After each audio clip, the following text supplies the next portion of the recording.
बिहार में नए गठबंधन के बाद कई ऐसे नेता हैं जिनका टिकट या तो लोकसभा चुनाव में कट सकता है या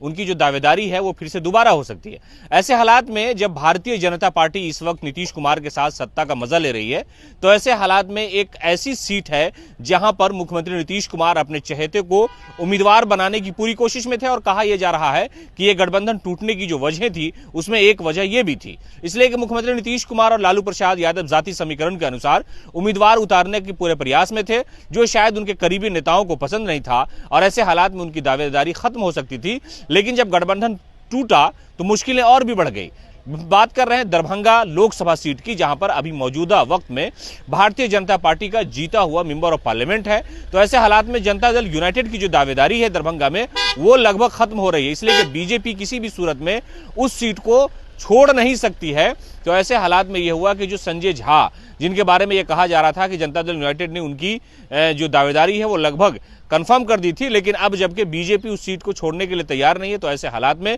संजय झा के लिए जनता दल यूनाइटेड दूसरा रास्ता निकाल रही है, दूसरा विकल्प उनके लिए तलाश किया जा रहा है। और कहा यह जा रहा है कि जैसे ही राज्यसभा के चुनाव की जो घोषणा हुई उसके बाद से ही ये बातें आने लगी और अब यह कहा जा रहा है कि जनता दल यूनाइटेड अपने कोटे से संजय झा को राज्यसभा भेज सकती है,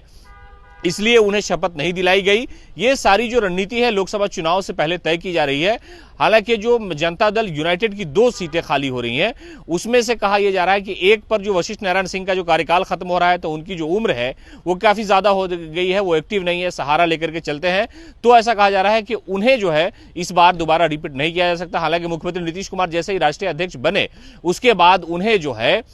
वो राष्ट्रीय उपाध्यक्ष बनाया गया जनता दल यूनाइटेड का। तो वशिष्ठ नारायण जो है पार्टी के संस्थापकों में से है, लेकिन इस वक्त उनकी जो तबीयत है, जो स्वास्थ्य है उनका वो अच्छा नहीं रहता है। तो ऐसे हालात में यह कहा जा रहा है कि संजय झा की जो नाराजगी है उसे दूर करने के लिए लोकसभा में उन्हें उम्मीदवार नहीं जो बनाया जाएगा, उसके एवज में उन्हें जनता दल यूनाइटेड इस बार राज्यसभा भेज सकती है। यह तस्वीर जो है इसलिए आ गई है सामने क्योंकि लोकसभा चुनाव की दावेदारी पूरी तरह से संजय झा की थी, लेकिन अब जबकि गठबंधन जनता दल यूनाइटेड और भारतीय जनता पार्टी में हो गया, तो गोपाल जी ठाकुर मौजूदा समय में भारतीय जनता पार्टी के मेंबर ऑफ पार्लियामेंट है और अच्छे फर्क से वो चुनाव पिछली बार दरभंगा लोकसभा से जीते थे। तो बीजेपी किसी भी सूरत में जो जीती हुई सीटें हैं वो तो छोड़ नहीं सकती है। तो ऐसे हालात में संजय झा के लिए मुख्यमंत्री नीतीश कुमार ने एक अलग से दरवाजा खोल रखा है कि चलिए भाई, आप अगर एमपी नहीं बन सकते हैं तो कम से कम पार्टी जो है आपके सम्मान में आपको राज्यसभा भेज सकती है। तो जैसे ही चुनाव के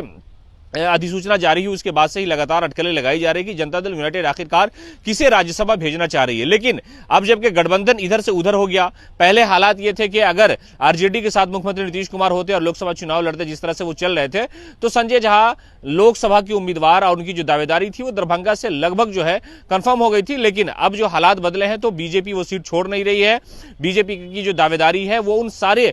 17 सीटों पर है जहां पर भारतीय जनता पार्टी ने पिछली बार चुनाव जीता था। तो इस बार भी हालात वैसा ही है कि जीती हुई सीट को छोड़ने का जो मामला है बीजेपी वो किसी भी सूरत में बर्दाश्त नहीं करेगी। तो ऐसे हालात में संजय झा जो है जनता दल यूनाइटेड से राज्यसभा जा सकते हैं।